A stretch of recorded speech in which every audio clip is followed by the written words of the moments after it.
The cabin froze as Jamal Johnson stood by seat 2A, his boarding pass in hand, while Maxwell Whitfield sipped champagne in the seat that wasn't his. "Check again, kid," the man sneered, confident the flight attendant would back him. Heather Wallace did just that, ushering Jamal toward economy as whispers and judgment filled the aisle. To the watching passengers, he was just another teenager out of place. What they didn't know was that Jamal wasn't just holding a ticket, he held controlling shares of the airline itself.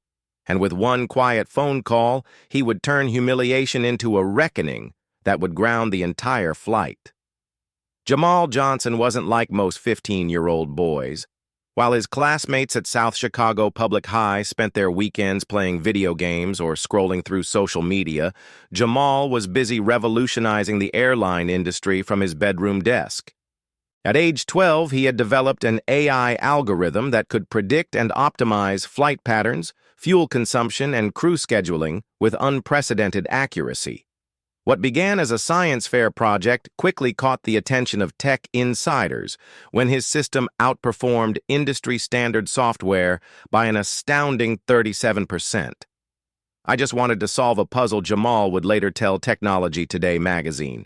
"My mom was always complaining about flight delays when she tried to visit my grandma in Atlanta. I figured there had to be a better way." His mother, Kesha Johnson, had raised him alone in their modest two-bedroom apartment after his father passed away when Jamal was just 4 years old. A dedicated hospital nurse working 12-hour shifts, Kesha often found her young son asleep at the kitchen table, surrounded by programming books borrowed from the public library. "I didn't understand half of what he was doing," Kesha admitted with a proud smile. "But I knew it was special. That boy taught himself coding before he was 10 years old. I just made sure he had a good meal and reminded him to sleep sometimes." Jamal's breakthrough came when he won the National Youth Technology Challenge at 13, catching the eye of venture capitalist Andre Williams. Impressed by not just the algorithm, but the teenager's humble confidence, Williams invested an initial $2 million to help develop what would become SkyLogic, a comprehensive aviation management system. "I've met founders 3 times his age with half his vision," Williams told business reporters. "When you see that kind of talent, you don't question their birth certificate. You write the check."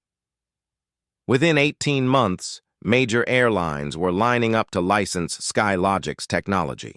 When Aero Global, the third-largest airline in America, offered to acquire the company outright for $3.2 billion, Jamal became the youngest billionaire in American history. The deal included a controlling interest in the airline itself, though this detail was kept quiet at Jamal's request. Despite his extraordinary wealth, Jamal remained remarkably grounded. He insisted on staying in his regular public high school, maintained the same close group of friends, and continued living in the now paid-off home with his mother, though they had upgraded to a slightly larger house in a safer neighborhood. "Money changes your options, not who you are," was Jamal's personal philosophy, drilled into him by his practical-minded mother. He established a trust that would fund his education through graduate school and secure his family's future, with the remainder dedicated to philanthropy and business. Reinvestment. Managing his dual life wasn't easy. Weekdays were filled with normal teenage concerns, algebra tests, basketball practice, and a school newspaper. Weekends and evenings often involved video conferences with executives and business partners who were sometimes visibly surprised to see a teenager on their screen.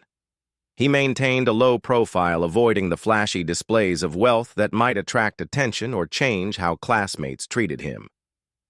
On this particular Friday in late May, Jamal was headed to San Francisco for the annual Tech Future Conference, where he was scheduled to give a presentation on AI applications and transportation.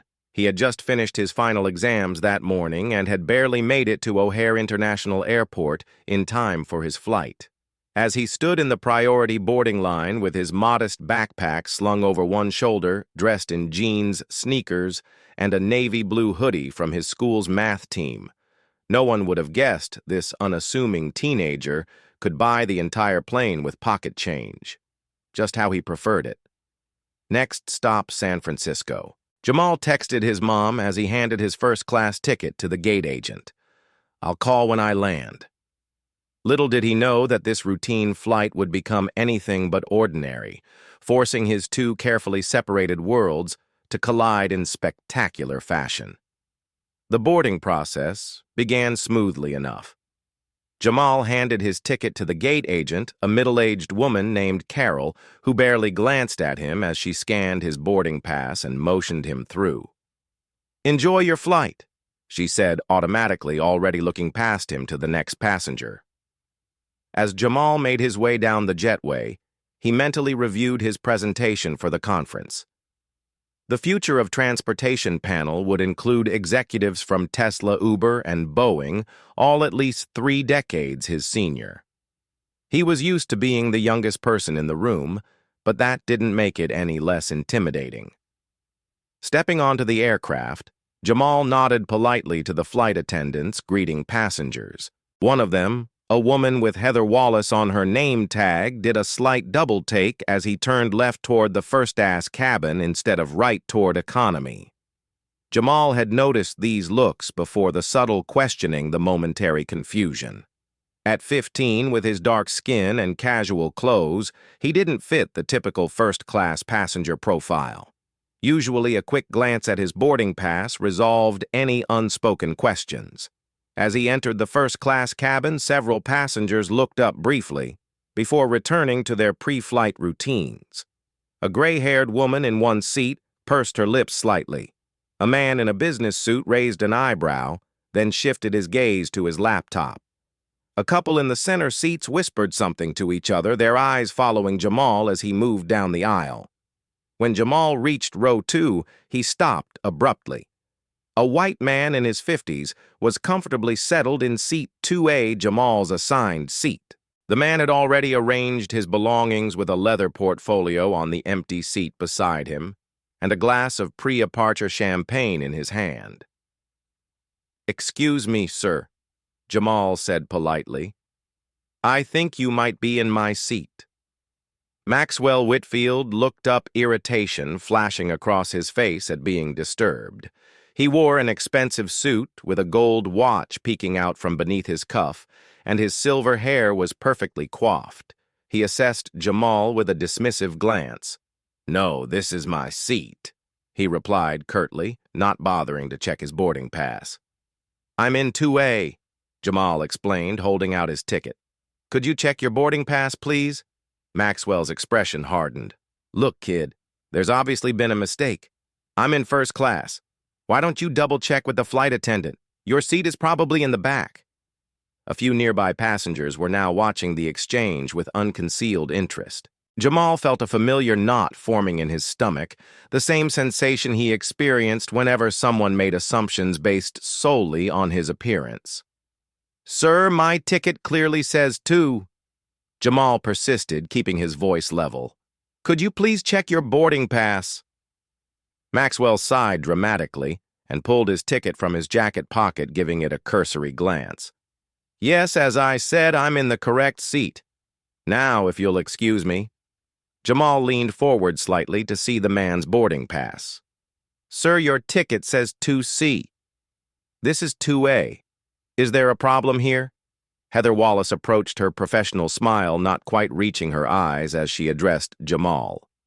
"Yes, there seems to be a seating confusion," Jamal explained. "I'm assigned to 2A, but this gentleman is sitting there." Without checking either boarding pass, Heather turned to Maxwell. "Sir, is everything all right?" Maxwell adopted a long-suffering expression. "This young man seems confused about the seating arrangement. I've explained I'm in my correct seat." Heather turned back to Jamal, her smile tightening. "Let me see your boarding pass, please." Jamal handed it over, watching as she glanced at it briefly. "There must be some misunderstanding," she said, returning his boarding pass. "Perhaps you misread the seat assignment. Let me find you a seat in economy class. But my ticket clearly says first class seat 2A. Jamal protested, keeping his voice calm despite his rising frustration. Maxwell made a show of checking his watch. "We're delaying the flight," he said pointedly. I'm sure there are plenty of seats in the main cabin. Heather placed a hand lightly on Jamal's shoulder, attempting to steer him away. Come with me and we'll sort this out. Could you please check his boarding pass too? Jamal requested, standing his ground. A flicker of annoyance crossed Heather's face. Sir, I need you to come with me now. We're delaying the boarding process. From the row behind, a woman whispered audibly to her companion, How did he even get a first-class ticket anyway? Another passenger muttered something about kids these days expecting special treatment. Maxwell's expression grew smug as he took another sip of champagne. Perhaps there's been some confusion about how you obtained this ticket, he suggested, his implication clear in his tone. The accusation hung in the air. Did he think Jamal had stolen the ticket or used someone else's? The racial undertones were unmistakable. Jamal felt his face grow warm as multiple pairs of eyes fixed on him. He'd faced these situations before at upscale restaurants, with his mother in luxury stores, even at school events when meeting parents of his classmates.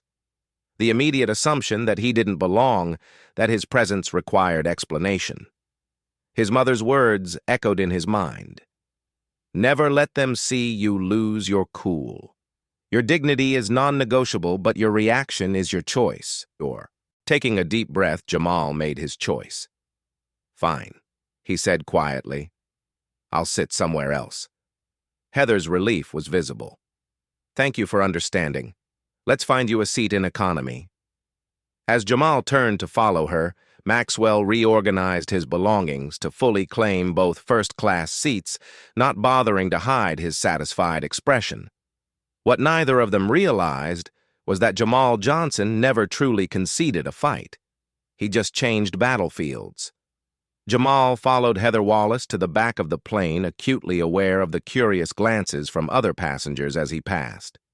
Some looked sympathetic, others indifferent, a few smug, as if witnessing the natural order being restored. The economy section was already crowded, the overhead bins nearly full. Heather scanned the cabin with practiced efficiency. Let's see what we have available, she said, her tone suggesting she was doing him a special favor. Ah, here we go, 22E. Jamal glanced at the seat she indicated. It was a middle seat in the last row, directly in front of the lavatory, wedged between two significantly larger passengers who had already claimed both armrests. This is the only seat left, he asked quietly. I'm afraid so, Heather replied with manufactured regret. The flight is completely full today. Jamal nodded silently and squeezed past the passenger in the aisle seat, who barely shifted to allow him through. As he settled into the cramped middle seat, he noticed Heather already walking back toward first class. The matter resolved in her mind. The passenger to his right, a heavy-set man in his 40s, gave him a cursory nod before returning to his sports magazine. The woman on his left was already drifting to sleep against the window. At least he wouldn't have to make uncomfortable small talk. Once Heather was out of sight, Jamal discreetly removed his phone from his pocket. Though the announcement to put devices in airplane mode had been made, the doors were still open, and the plane remained at the gate. He had a few minutes. As his seatmates focused elsewhere, Jamal opened his messaging app and composed several texts in quick succession. The first went to Tyler Brooks, his executive assistant on AeroGlobal Flight 1382 from OAD to San Francisco Airport. Seat issue needed immediate intervention. Code Bluebird. The second went to Patricia Martinez, AeroGlobal's chief of operations, whom he had met during the acquisition negotiations. Patricia, Jamal Johnson here, currently on Flight 1382. Experiencing concerning service issues require immediate attention. We'll explain later. The third went to his legal counsel. Document this incident. Flight 1382 may need follow-up. As Jamal sent the messages, his mind drifted back to a conversation with his mother from years earlier when he'd come home upset after being followed by security at an electronics store. Why do they always assume I'm going to steal something? 12-year-old Jamal had asked, fighting back tears of frustration. Kesha had set aside the nursing textbook she'd been studying and taken his hands in hers. "Because some people can't see past their own assumptions," she'd explained gently. "They've been taught to fear what they don't understand." "It's not fair," Jamal had protested. "No, it's not," she agreed. "But you have choices in how you respond. You can let their ignorance make you bitter, or you can use it as fuel to rise so high they can't ignore your brilliance." She'd squeezed his hands. "And remember this, your success will be your loudest statement. One day you'll walk into that same store and buy it if you want to." At the time, it had seemed like motherly hyperbole. Now, as the owner of an airline worth billions, her words carried new meaning. Jamal slipped his phone back into his pocket and gazed out the small portion of window he could see past his sleeping neighbor. On the tarmac below, he noticed unusual activity. Ground crew members who had been preparing for pushback were suddenly checking their tablets with confused expressions. Two supervisors huddled in conversation, repeatedly glancing toward the aircraft.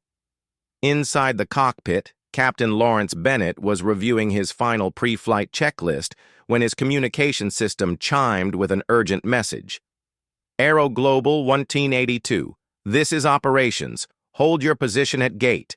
Do not initiate pushback. Repeat, maintain position at gate until further instruction." Bennett frowned and exchanged a puzzled look with his first officer. "Operations, this is Aero Global 1382. Confirm holding at gate. May I ask the reason for the delay?" There was a brief pause before the response came. "Stand by for further information.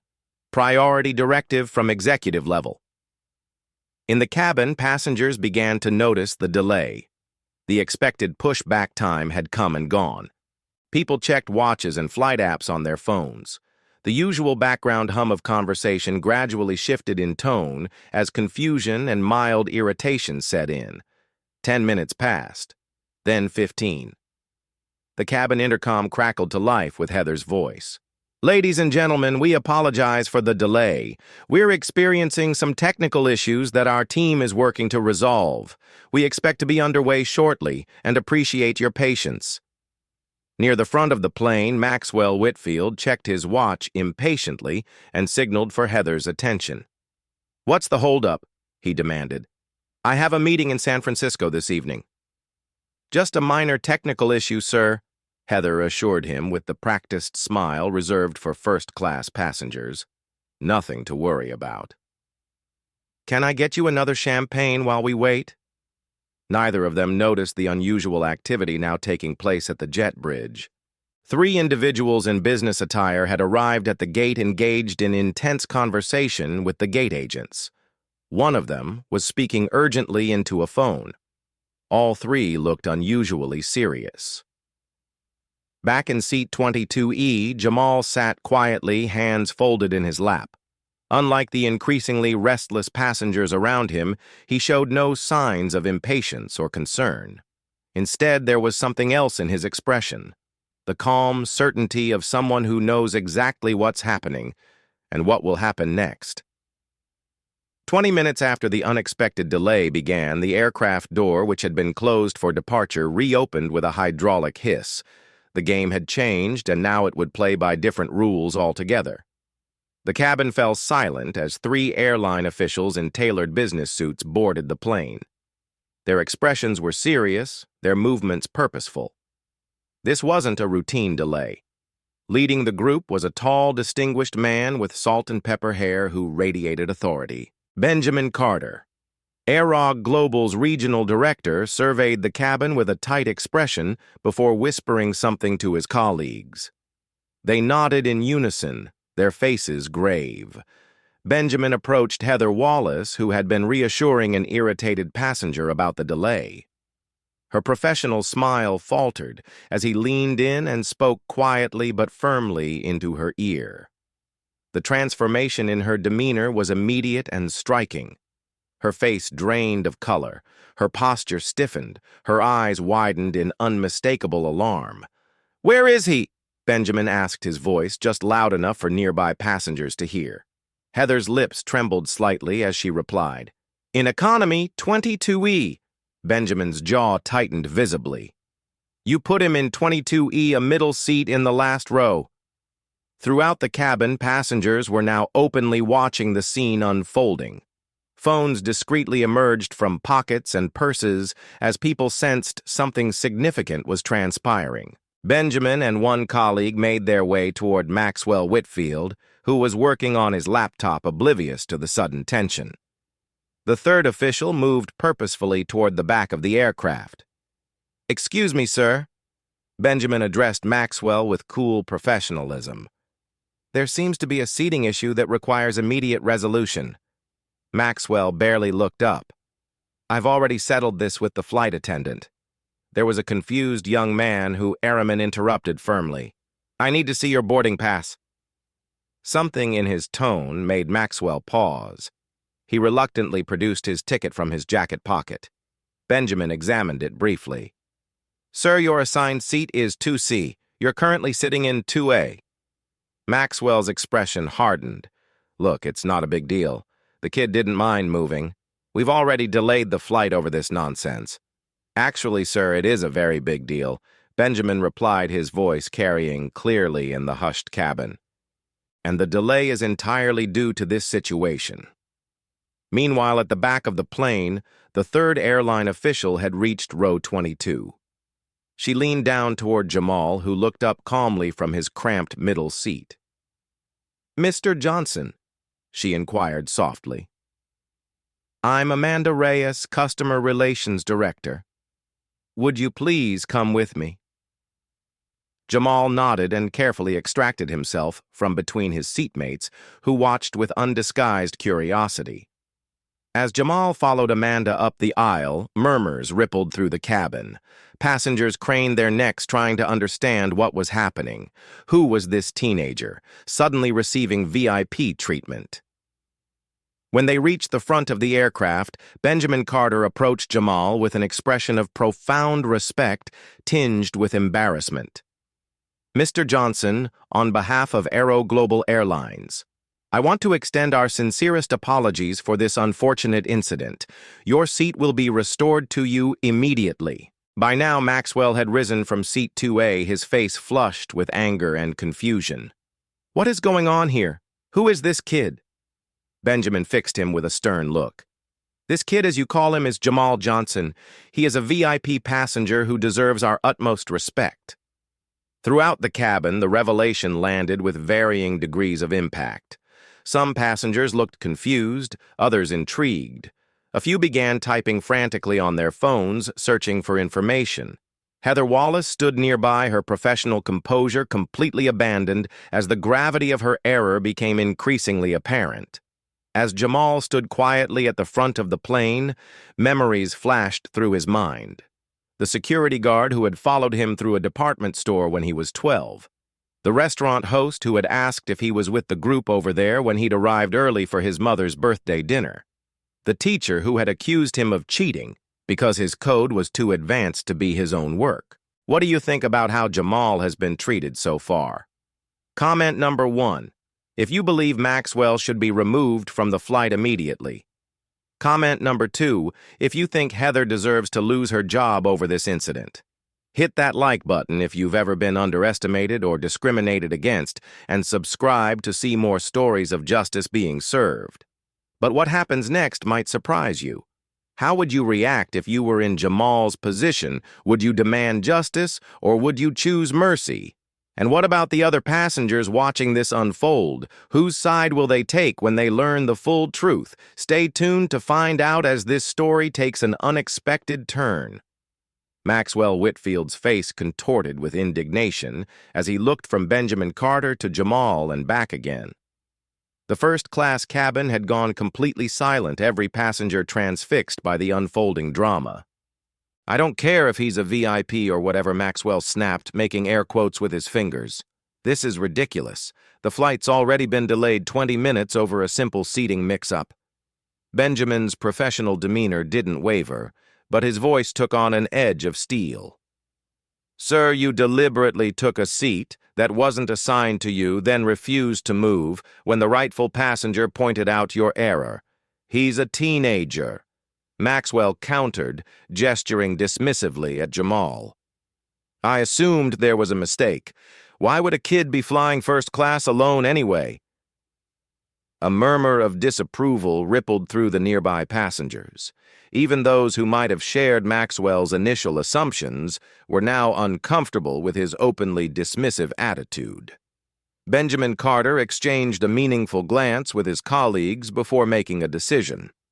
He turned to address the increasingly restless cabin. Ladies and gentlemen, I apologize for the delay.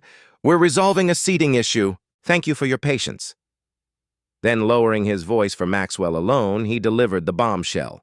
Sir, perhaps you're unaware, but Mr. Johnson isn't just a VIP passenger. He's a major stakeholder in Aero Global Airlines.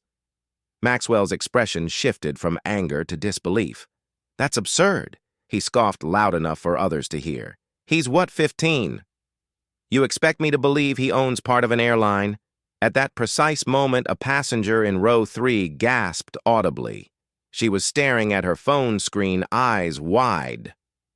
"Oh my God!" she exclaimed, looking up at Jamal with newfound recognition. "You're that Jamal Johnson, the tech prodigy who sold his company for billions." The passenger turned her phone to show her seatmate, and within seconds, others were frantically searching on their devices. The atmosphere in the cabin transformed as recognition rippled through the space like an electric current. He developed that AI system that revolutionized flight logistics. Someone explained loudly from a few rows back. He's the youngest billionaire in America, another voice added.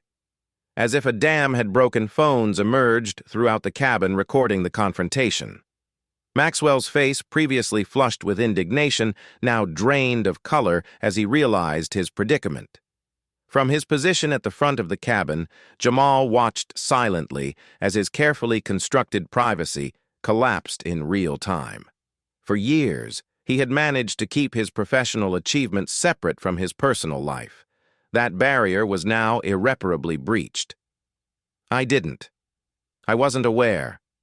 Maxwell stammered, suddenly realizing he was being recorded by multiple passengers.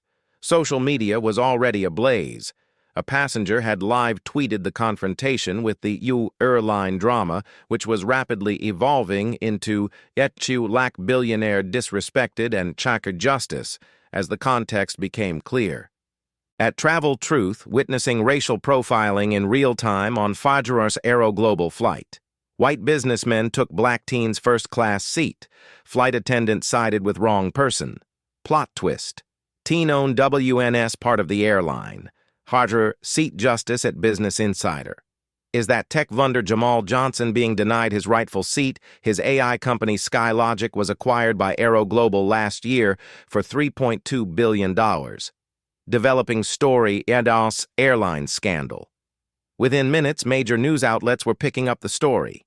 The teenager who had revolutionized airline logistics with his AI algorithm, the same teen who had quietly become one of the youngest billionaires in history, had been dismissed, disbelieved, and displaced on his own airline. In Aero Global's corporate headquarters, crisis management teams were being rapidly assembled as executives watched the viral explosion with horror. The company's stock price had already dipped 3% in just 15 minutes. Jamal's phone vibrated continuously with incoming messages. From Tyler Brooks' social media explosion underway. Crisis team activated. How do you want to handle this from his mother? Baby, are you okay? It's all over the news. Call me from his PR director. Need your input ASAP. Press requests flooding in. Statement needed. Maxwell, now fully aware of the catastrophic error he'd made, attempted to backpedal. There's clearly been a misunderstanding, he said, forcing a conciliatory smile. If I had known who you were, that's exactly the problem, isn't it? Jamal finally spoke, his voice quiet but clear. The seat belonged to me regardless of who I am. The simple truth of this statement hung in the air, damning in its simplicity. Several passengers nodded in agreement, and someone in the back of the cabin actually applauded. Benjamin Carter cleared his throat. Mr. Whitfield will need you to gather your belongings and move to your assigned seat immediately. Or what Maxwell challenged, though his bravado was clearly faltering. Or you can deplane and take a later flight, Benjamin replied evenly. Your choice. While this confrontation continued, Jamal's mind flashed back to the acquisition meeting 6 months earlier. He had specifically requested that his ownership stake remain confidential, wanting to maintain his normal teenage life while still guiding the company's technological transformation. We'll keep your involvement strictly need to know, CEO Thomas Reynolds had assured him. Board members and key executives only that privacy was now shattered. As Jamal watched videos of himself spreading across the internet in real time, he realized his life would never be the same. The aircraft's phone rang and a flight attendant answered it, then approached Benjamin with wide eyes. Sir, it's CEO Reynolds for Mr. Johnson. Benjamin handed the phone to Jamal, who stepped aside to take the call. Jamal! I just heard what's happening, Thomas Reynolds said, his voice tense. This is an absolute disaster. Tell me how you want to handle it. Jamal considered for a moment, watching as Maxwell continued arguing with the airline officials. Heather Wallace stood nearby, her face ashen as she realized the full implications of her actions. I want this resolved quickly so everyone can get to their destinations, Jamal said calmly. But I also want accountability. This isn't just about me. Anything you need, Reynolds promised. I'm boarding a corporate jet right now to meet you in San Francisco, and for what it's worth, I'm deeply sorry this happened. As Jamal ended the call, he noticed that nearly every passenger was now watching him, many openly recording. His dual-life normal teenager and business prodigy had collided spectacularly, and there was no going back. The revelation that had begun as a whisper was now a roar, echoing far beyond the confines of the aircraft. And still the plane remained firmly on the ground, a metal tube transformed into an arena where issues of respect, assumption, and privilege were playing out for a global audience to witness. The standoff in first class continued for several tense minutes. Maxwell Whitfield, now perspiring visibly in his expensive suit, refused to move to his assigned seat instead, demanding to speak with someone in actual authority. Benjamin Carter's patience was visibly wearing thin. Sir, I am the Regional Director of Operations for Aero Global Airlines. I assure you there is no higher authority available on this aircraft. As if on cue, the aircraft door reopened. A distinguished man in his 60s with steel-gray hair and an impeccably tailored suit stepped aboard.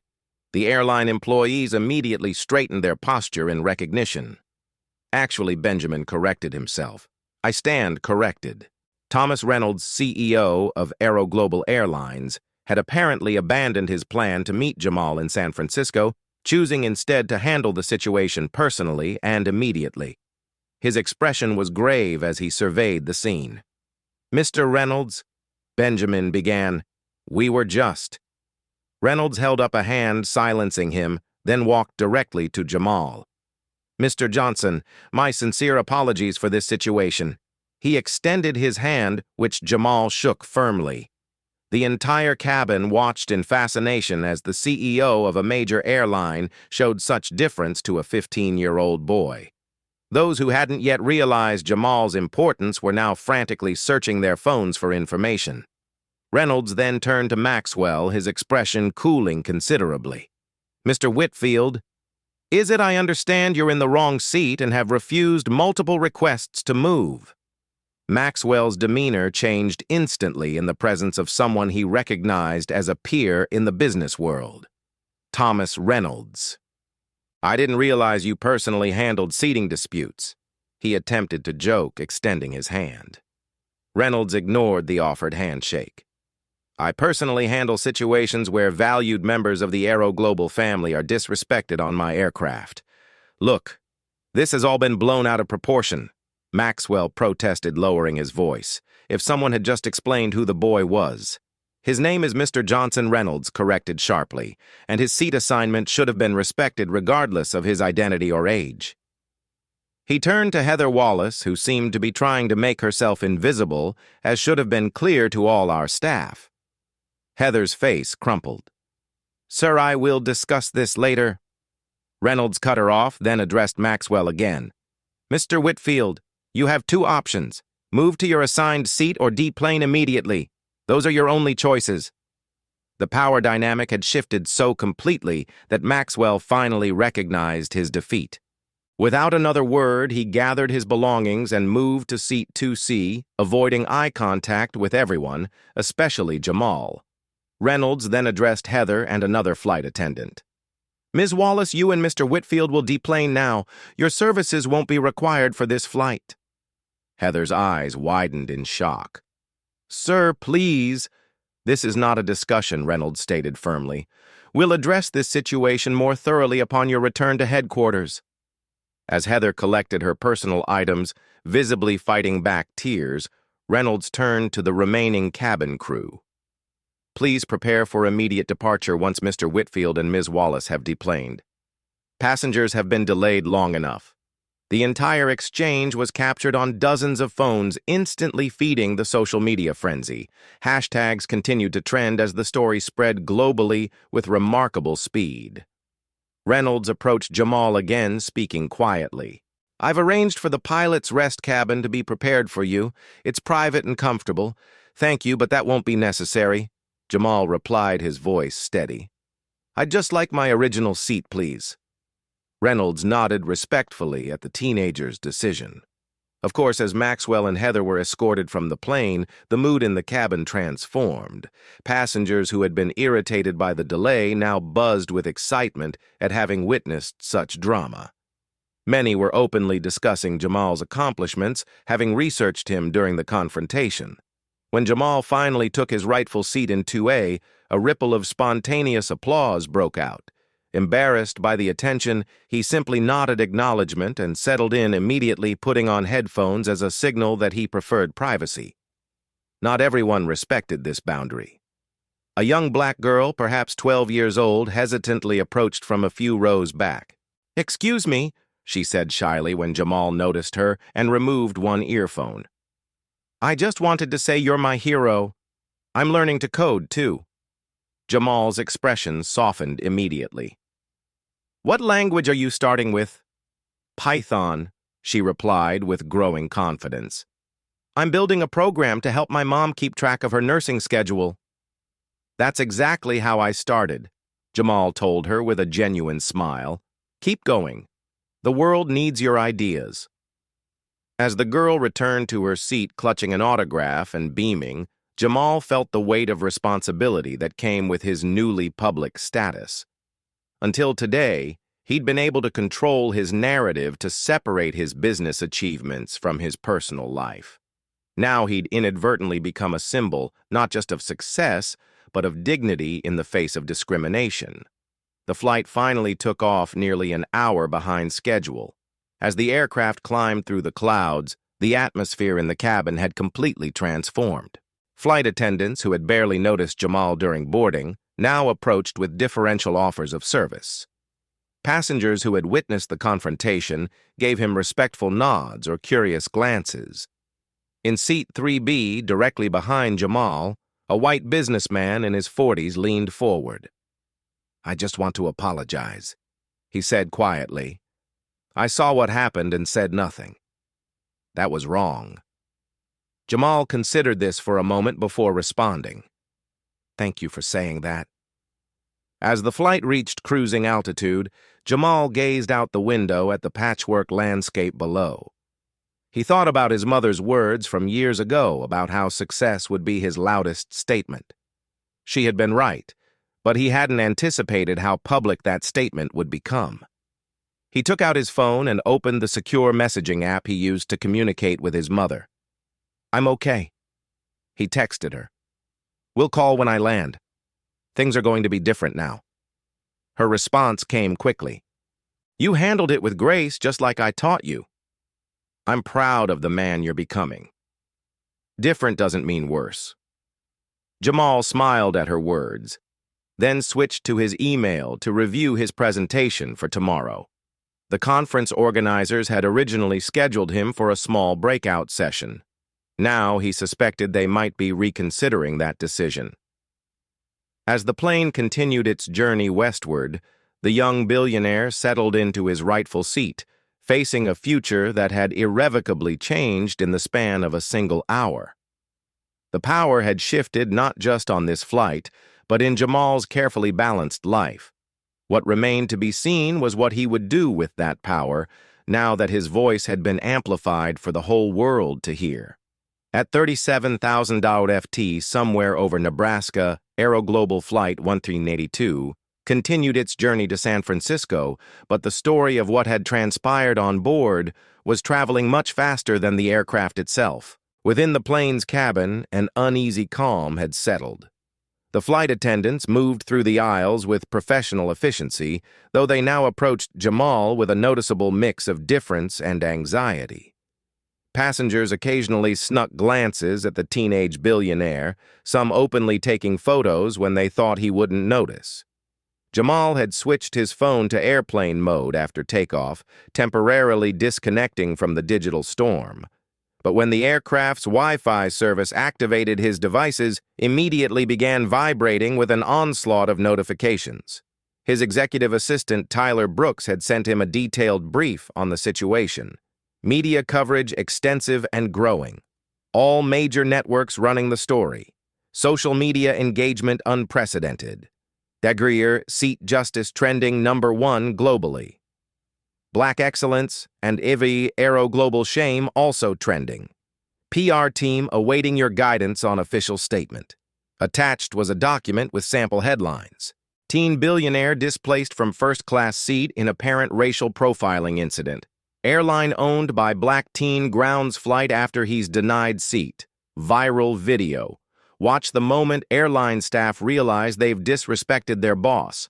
Maxwell Whitfield executive who took black teen seat identified as Bridgewater Capital SVP. Jamal scrolled through the brief with growing concern. He had never sought public attention, preferring to focus on his work rather than his identity or age. Now that choice had been taken from him. "This is not how I wanted this to go," he texted Tyler. "I know," came the immediate reply. "But we can manage this. The public response is overwhelmingly supportive of you. This could be an opportunity to address larger issues." Jamal considered this perspective. If his privacy had to be sacrificed, perhaps the attention could be directed towards something meaningful. Elsewhere on social media, the debate was raging. While most commenters expressed outrage at how Jamal had been treated, there was also a vocal minority questioning whether his response had been excessive. Did he really need to ground an entire plane full of people just because someone took his seat? Seems like an abuse of power to me. Privileged billionaire, one tweet read.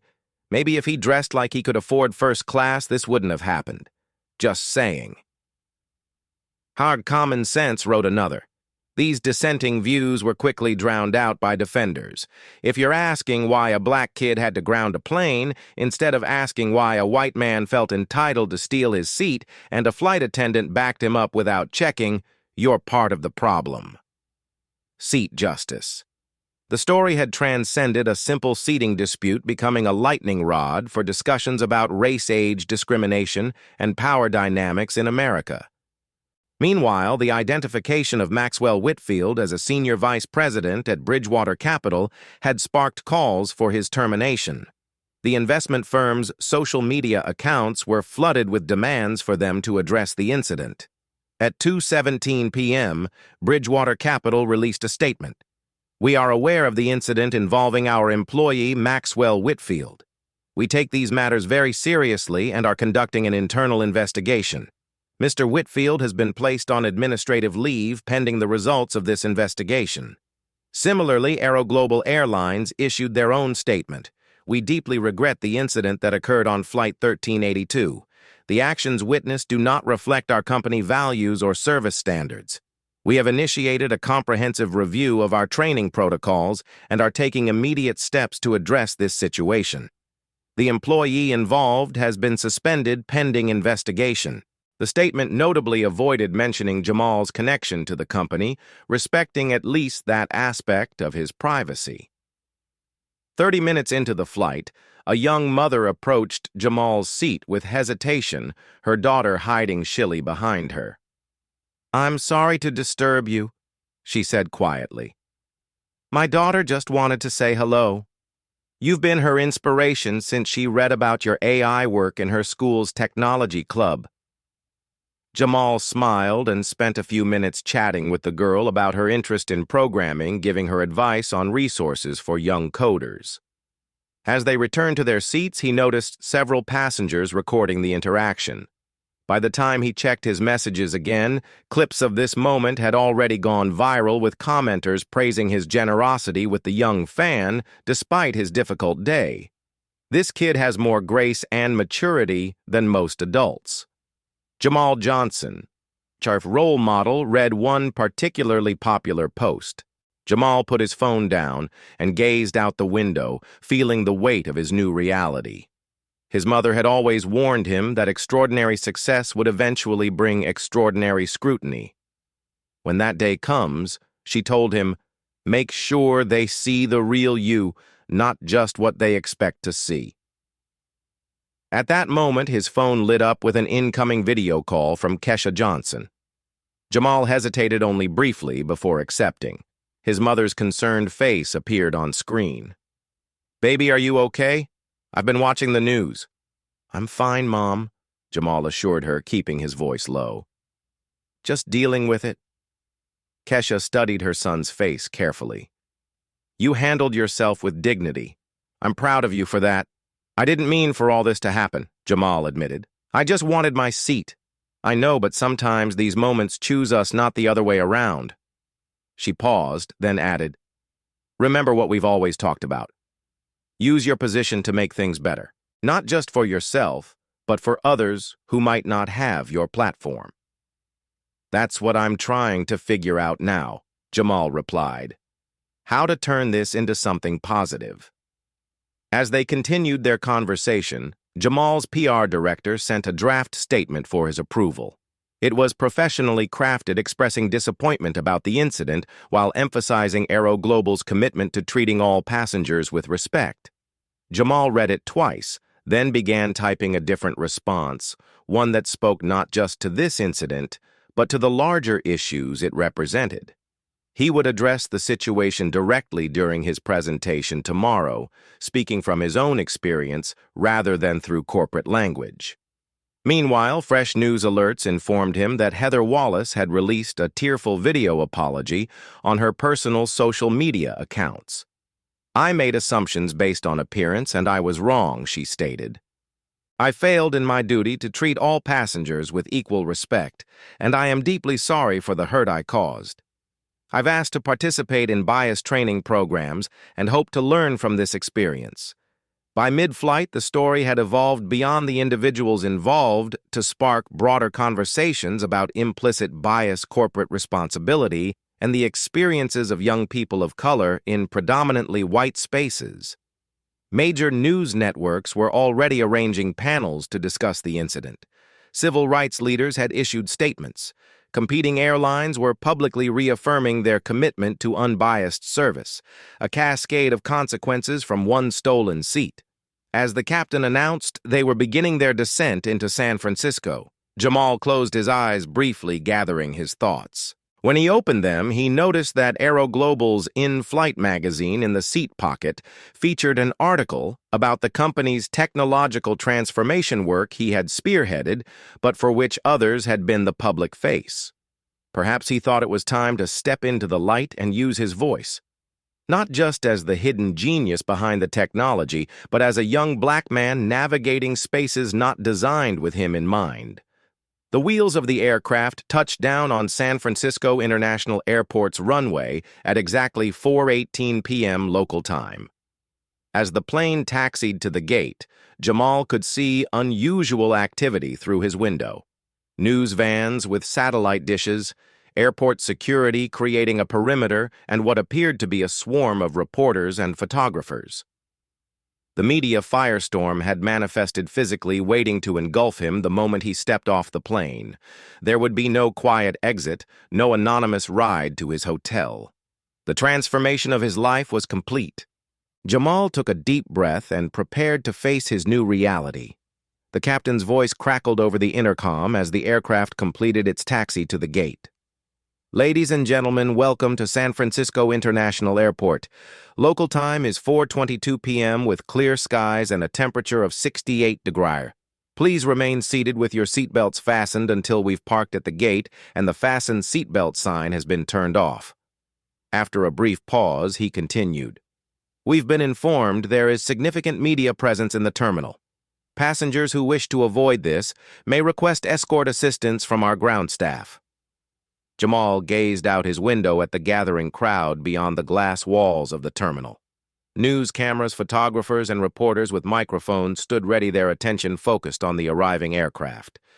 This wasn't the anonymous arrival he had planned. His phone vibrated with a message from Tyler. Security team in place. Private exit arranged through staff area. Car waiting at service entrance. A flight attendant approached his seat as the plane completed its docking procedure. "Mr. Johnson," she said quietly, "we have a representative from airport operations waiting to escort you through a private exit." Jamal nodded his appreciation. "Thank you." As other passengers gathered their belongings, many cast curious glances his way, some openly taking final photos or videos. When the seatbelt sign turned off, Jamal remained seated, allowing others to deplane first. A distinguished woman in an airport operations uniform approached. "Mr. Johnson, I'm Sofia Ramirez, head of VIP services. If you'll follow me, we have a secure route prepared." Jamal followed her through the empty first-class cabin to the forward door, where they exited not into the jetway but onto a staircase that led directly to the tarmac. A black SUV with tinted windows waited below. "Is this necessary?" Jamal asked momentarily, overwhelmed by the security measures. "I'm afraid so," Sophia replied. "The terminal is quite chaotic. Several news crews attempted to bypass security checkpoints. We thought this would be less stressful for you." As they drove across the airfield, Jamal glimpsed the regular terminal exit where passengers from his flight were emerging to flash bulbs and shouted questions. He felt a pang of guilt at having unintentionally caused such disruption. The SUV delivered him to a private entrance of the Moscone Convention Center, where the Tech Future Conference was already underway. Tyler Brooks waited inside, tablet in hand, his usually calm demeanor slightly frayed. "Quite a day," Tyler said, attempting levity as they shook hands.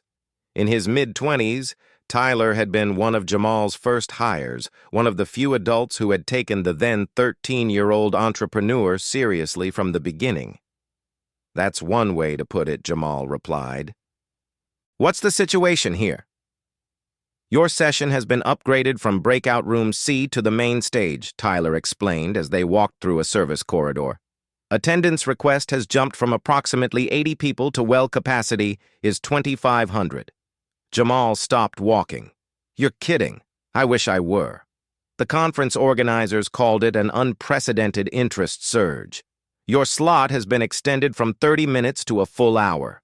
Tyler hesitated before adding, "They're asking if you'd be willing to address the incident directly." Jamal resumed walking, processing this information. "Do I have a choice?" "You always have choices," Tyler replied firmly. "We can cancel. We can stick to the original presentation on AI applications. Or we can use this platform. It's entirely up to you." They reached the green room where Jamal had time to refresh and prepare. On a monitor, he could see the main stage where a panel discussion was currently underway. The room beyond was packed. After a moment of reflection, Jamal made his decision.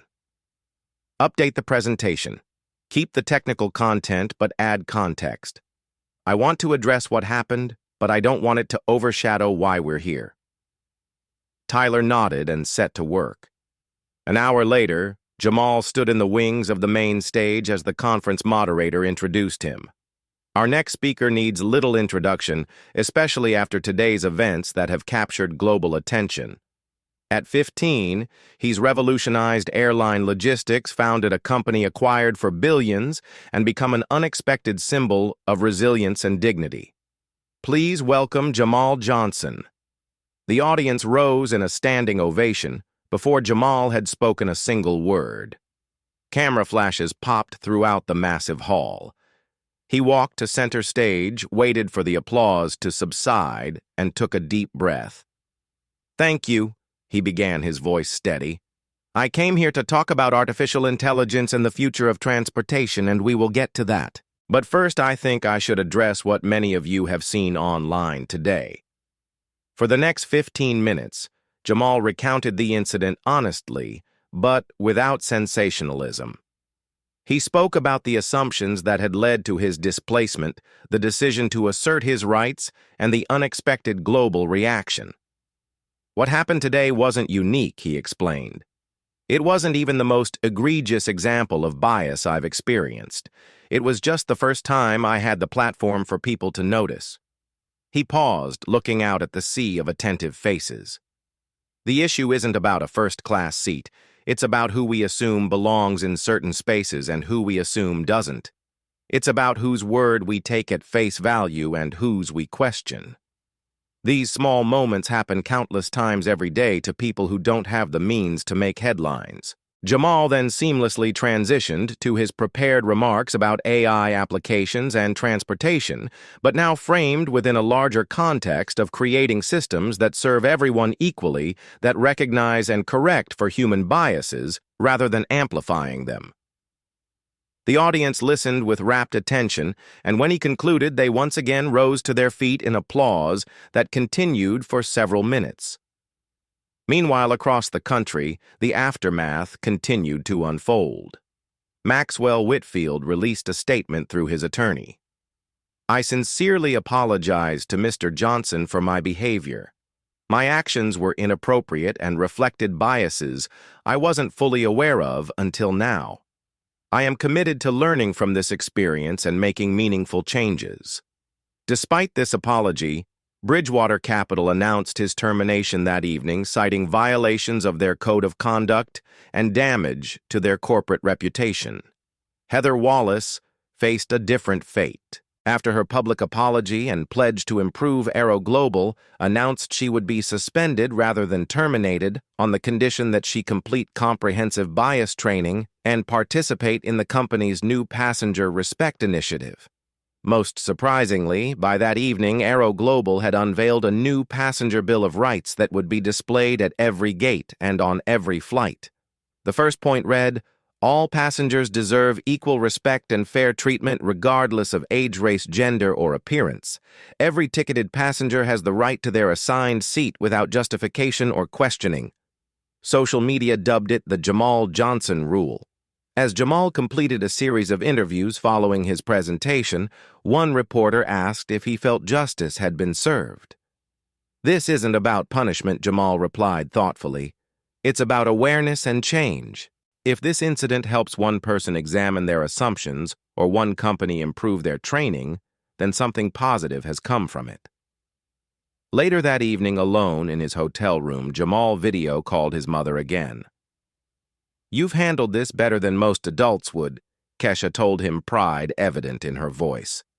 "How are you really feeling?" Jamal considered the question, carefully overwhelmed, exposed, but also purposeful. Like maybe this happened for a reason. Every challenge is an opportunity, she reminded him, echoing what she'd taught him since childhood. "I know," Jamal agreed, "and I think I know what I want to do next."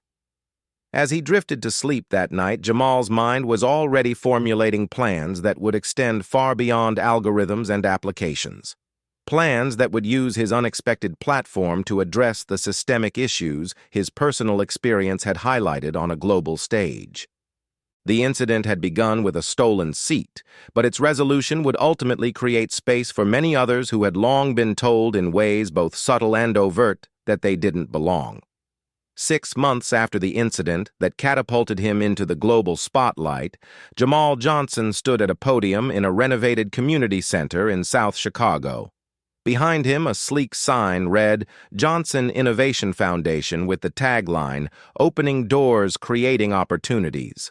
The room buzzed with energy as over 200 middle and high school students, primarily from underserved communities, waited eagerly for the official launch of the Foundation's first initiative, a comprehensive technology training program with guaranteed internship placements at major tech companies.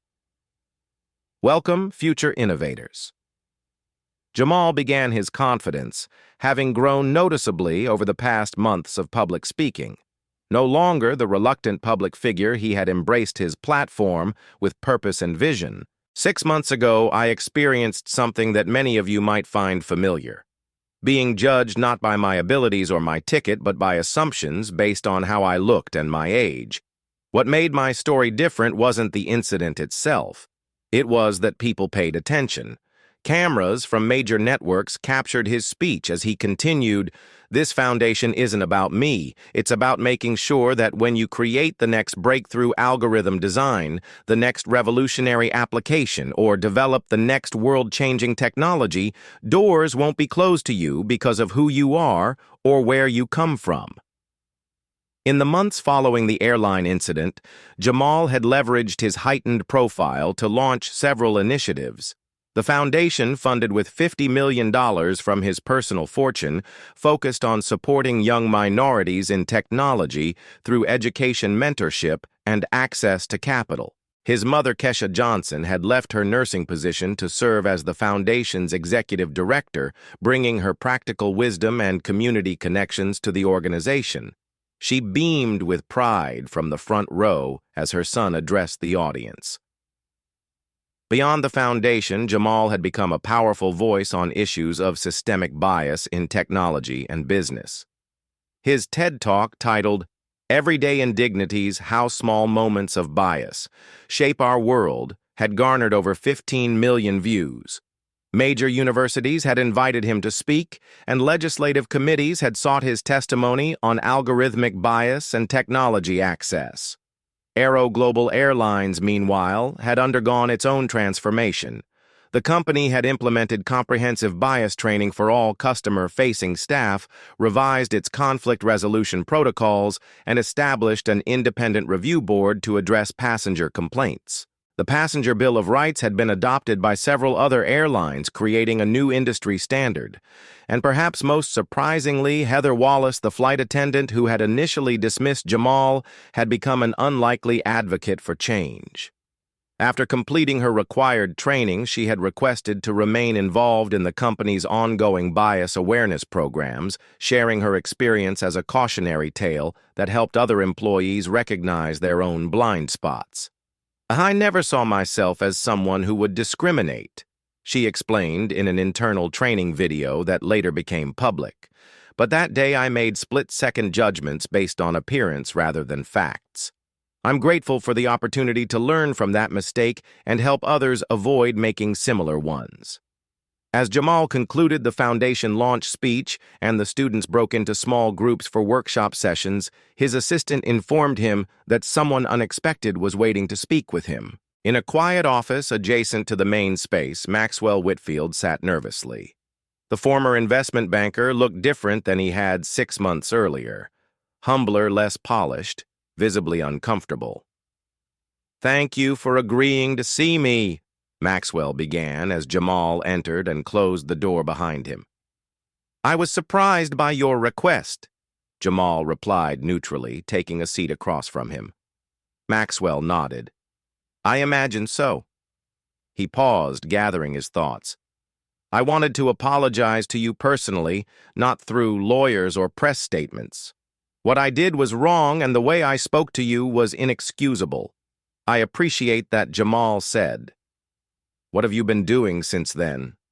Maxwell's expression shifted. "After I was terminated, I had a lot of time to reflect. It was educational to suddenly be the person people didn't want in their space." He shook his head woefully. "I deserved it, but it was still a wake-up call." He continued. "For the past 3 months, I've been volunteering with an organization that works with minority entrepreneurs. I've been helping with business plans, financial modeling, using my skills in a way that might actually make a positive difference." Jamal studied him thoughtfully. "That sounds meaningful. It has been, Maxwell confirmed, more than anything I did in 20 years of banking. He hesitated before adding, I'm not here asking for forgiveness or trying to rehabilitate my image. I just wanted you to know that what happened changed my perspective permanently. You've handled everything with remarkable grace, especially considering how I treated you. Their conversation continued for nearly 30 minutes, evolving from awkward apology to a surprisingly thoughtful discussion about privilege perception and the possibility of genuine change. When they emerged, Maxwell asked if he could observe one of the workshop sessions. Jamal agreed, and the former executive sat quietly in the back of a room where teenagers were learning about algorithmic design, the very field that had launched Jamal's success. Later that evening, after the launch events had concluded, Jamal and his mother visited their old neighborhood. The modest house where they had lived during his early years had been transformed into a satellite location for the foundation offering after-school coding programs for local children. Did you ever imagine this? Jamal asked, as they stood in what had once been their living room, now filled with computers and learning materials. Keisha smiled, placing a hand on her son's shoulder. I always knew you would do extraordinary things. I just didn't know what form they would take. They walked through the neighborhood as sunset painted the sky in brilliant oranges and purples. Neighbors waved and called out greetings, proud of their local hero, but still treating him as the boy they had watched grow up. That's what keeps you grounded, Kesha observed. Here you're still just Jamal from down the street, not Jamal Johnson, the billionaire. The following morning, Jamal boarded another Aero Global flight, this time to a technology conference in Boston. Unlike 6 months earlier, there was no anonymity as he moved through the airport. Travelers recognized him, some requesting selfies, or simply nodding respectfully as he passed. The airline staff treated him with professional courtesy, neither the excessive difference that had immediately followed the incident, nor the dismissive assumption that had started all. It was simply the respectful service every passenger deserved. As he settled into his first-class seat, Jamal noticed a young black boy, perhaps 10 or 11, being escorted to the seat across the aisle by a flight attendant who checked his ticket and welcomed him aboard with a warm smile. The boy caught Jamal's eye and grinned with recognition. Jamal returned the smile, then turned to gaze out the window as the aircraft prepared for departure. In the reflection of the plexiglass, he could see not just his own face, but a glimpse of what his actions had helped create. A world where perhaps one more door had been opened, one more barrier removed, one more assumption challenged. The plane accelerated down the runway and lifted into the clear blue sky, carrying with it a young man whose journey had evolved far beyond algorithms and applications to something more profound. The ongoing work of transforming moments of injustice into movements for change. The lesson. Jamal's story teaches us that dignity isn't determined by wealth or status, but by how we respond to injustice. When faced with discrimination, he chose strategic action over emotional reaction, demonstrating that true power comes from self-control and calculated response. The incident reveals how quickly people's perceptions change when they discover someone's value, highlighting our society's superficial judgments based on appearance rather than character. This narrative also exposes how systemic bias operates through seemingly small interactions. A seat assignment, a dismissive glance, an unchecked assumption. These everyday indignities accumulate to form barriers that many face silently. Jamal's position allowed his experience to be amplified, but countless similar incidents go unnoticed and unaddressed. Perhaps most importantly, the story reminds us that meaningful change requires both accountability and transformation. Maxwell and Heather faced consequences but also opportunities for growth. Rather than seeking punishment alone, Jamal channeled his experience into creating pathways for others, understanding that true justice isn't about retribution, but about building better systems for everyone.